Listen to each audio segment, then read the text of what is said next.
O método científico, na verdade, né, ele tenta ao máximo, você tem aqui o seu experimento, né, que você está fazendo, né, o experimento lá com o que você está fazendo, né. O método científico, ele tenta isolar e evitar que fatores externos, né, o que muitas vezes é difícil, né, porque o método científico às vezes é difícil, você tem que garantir que não haverá interferência externa, porque senão você acha que está vendo conhecimento, você está vendo ruído, né, porque você está vendo várias interferências, né, ocorrendo no seu sistema, você acha que o método científico, ele tenta fazer com que você faça sentido do que existe, não do aleatório, né? Porque aí que entra aquela coisa de ser reprodutivo, às vezes nem sempre é reprodutivo, mas ele tem que ser testável, porque se você faz uma coisa que não pode ser testada, que não pode ser replicável, que não pode ser observado por outras pessoas, é igual fantasma. Você fala, eu vi um fantasma, mas como que eu vejo esse fantasma de novo, né? Eu vi uma nave espacial, mas como que eu vejo essa nave espacial de novo? Então o método científico tenta separar o que é aleatório, o que é ilusório, o que é humano, do que é verdade. Então a ciência é a lupa da verdade, né? O método científico, ele é o mais próximo que nós temos da realidade, porque ele tem todo esse processo para evitar que você cometa esse tipo de erros, né?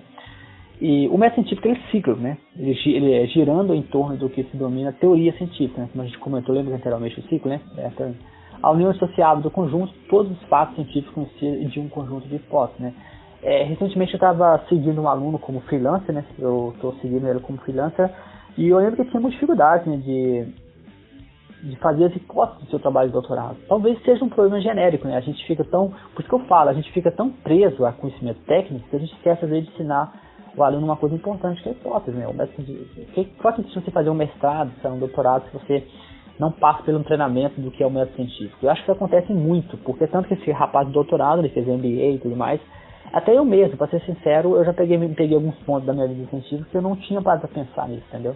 Agora mesmo quando eu preparei o curso, algumas coisas aqui eu percebi, isso aqui eu acho que eu deveria ter dado um pouco mais de atenção, porque isso é importante para o método científico, né?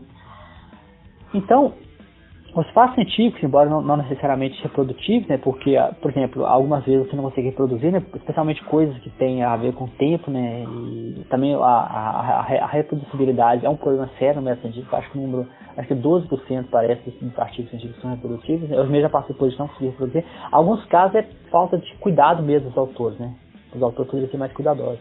Em outros casos, realmente, que não tem como reproduzir, né, talvez algumas situações como tempo, ou algumas coisas ocorrem uma vez, né. E tem que ser também necessariamente verificado, né? Porque no caso do fantasma, né? Eu vi um fantasma, mas como que eu vejo? Lembra do dragão? Eu tenho um dragão na minha garagem, né? Como se verifica que o dragão existe? A pessoa, ela vai e fala várias coisas, no final você não consegue verificar se o dragão existe, né? Você fica a sua palavra contra a palavra da pessoa. Isso não é ciência, isso é política, isso é algum tipo de manipulação. Então a hipótese tem que ser testável, né? Você precisa testar a hipótese, né? Ela precisa também ser falseável, né? Ou seja, você precisa, como eu falei, você precisa ter o cisne negro da sua teoria. Mesmo que você não encontre, ele precisa estar lá. Você precisa falar, se isso acontecer, a minha teoria está errada. É péssimo para o nosso ego, né? O nosso ego fica arrebentado quando você diz que a sua teoria pode ser derrubada. Porque nós queremos nós temos um complexo de Deus, né? Nós queremos que...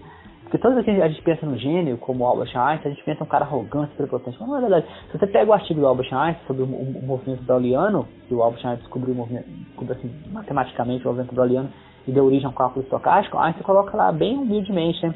Se você ler os artigos originais dos grandes pesquisadores, a arrogância ela é mais uma coisa recente, né? Grande parte dos grandes pensadores eles tinham a humildade de admitir que o trabalho deles poderia estar errado, né? Então isso acontece.